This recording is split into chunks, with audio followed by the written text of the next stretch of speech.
আমি WBCS 2022-এর একজন সফল ক্যান্ডিডেট। পুরুলিয়াতে আমি বড় হয়েছি, আমার স্কুল জীবন পুরুলিয়াতে কেটেছে। আগে আমার বাড়ির সাথে পরিচয় করে দিই। বাড়িতে আমার মা রয়েছেন, আমরা 3 বোন 1 ভাই। বাবা মারা গেছেন 2011 সালে। ছোটবেলাতে পড়াশোনা করতে হয় বলে পড়াশোনা করতাম কিছুটা।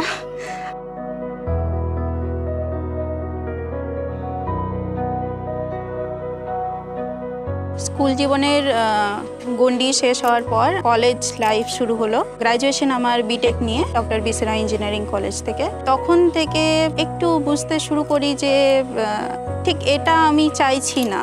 তখন প্রথম মাই আমাকে বলেন যে রাইসে ভর্তি হওয়ার জন্য। সেখান থেকে একটা অন্যরকম জার্নি শুরু হলো। 6 বারের ব্যর্থতার পরে এবার 7মবারে আমি সফল হয়েছি। আমাদের প্রথম দেখা হয় 8ই ডিসেম্বর 2024। আমি ওর কাছ থেকে গল্প শুনেছি, ওর পুরনো স্ট্রাগলের কথা, কীভাবে পড়াশোনা করেছে। ওর ইন্টারভিউ সেইভাবে ভালো হয়নি বলে ও সেই সময় ভেবেছিল যে এইবার হয়তো পাবেই না, এটাতে পরবর্তী পরীক্ষার জন্য প্রস্তুতি কীভাবে নেবে সেটা নিয়ে ভাবছিল।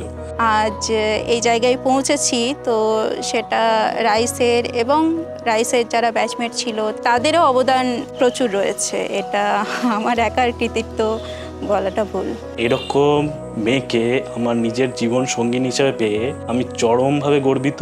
বৌমা আমাদের সংসারের নতুন সদস্য এসছে, আমরা খুব খুশি। তারপরে আরও খুশি ও যে WBCS-এ ক্র্যাক করেছে, এটাতে আমরা ভীষণ খুশি। দুজনের কথা না বললেই নয়, আমার মা আমার বোন, এই দুজনের সাপোর্ট ছাড়া এই জায়গায় পৌঁছানো কোনোভাবেই সম্ভব ছিল না। ভবিষ্যতে যতগুলো যেতে চাই, যা ইচ্ছা ওর এই ব্যাপার নিয়ে আমাদের পুরো সাপোর্ট থাকবে। এই জার্নির মধ্যেই আমার বিয়ে হয়েছে। এক বাবাকে আমি হারিয়েছি 2011 সালে, কিন্তু এই যে ক্রুশিয়াল মোমেন্ট আমার, এখানে আমি আরেক বাবার আশীর্বাদ পেয়েছি, এটা আমার কাছে বিশাল বড় একটা ব্যাপার। যে পোস্টের জন্য আমি সিলেক্ট হয়েছি, ফুড অ্যান্ড সাপ্লাই, এই যে বিশাল বড় একটা দায়িত্ব আমার কাঁধে চাপলো, আশা করি এই দায়িত্ব আমি সফলভাবে পালন করতে পারবো। যারা ফিউচার ক্যান্ডিডেট রয়েছেন, যারা পরীক্ষা দিচ্ছেন এখন WBCS-এ, তাদের জন্য বলবো যে ধৈর্য রাখুন, এটা ধৈর্যের পরীক্ষা। বিশেষত মেয়েদের জন্য বলবো যে হার মানলে চলবে না। আমার আজকের এই যে সাফল্য, এর মধ্যে রাইসের বিশাল বড় অবদান রয়েছে। রাইস ছাড়া এই স্বপ্ন দেখাই হয়তো শুরু হতো না। পুরো WBCS-এর যে পরীক্ষাটা রয়েছে, প্রত্যেকটা স্টেপে যে হেল্প দরকার সেটা আমি রাইস থেকে পেয়েছি।